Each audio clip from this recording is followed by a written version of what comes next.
travail et on se donne le moyen d'arriver à notre fin. Donc en cette journée de commémoration de l'indépendance, il est important que l'on s'arrête et que l'on se dise qu'effectivement l'avenir est meilleur. Ce n'est pas juste un slogan. L'avenir est meilleur non pas seulement parce qu'on y croit, mais parce qu'on travaille de manière à ce que ça soit meilleur. Et c'est ça en fait l'un des objectifs ou l'une des missions de RDC+, c'est de créer et de susciter cet espoir, comme je l'avais dit il y a du temps passé, que chacun puisse chanter un solfège d'espoir. Et les solfèges d'espoir, on les chante même quand on est dans un gouffre.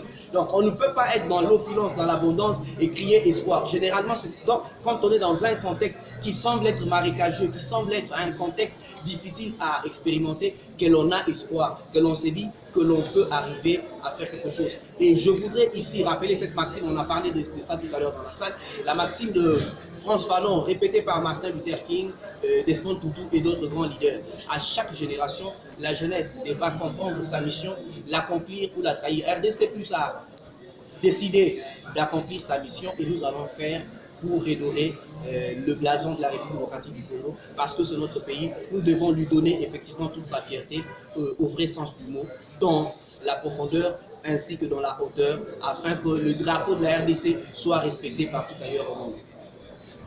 Merci. Merci beaucoup.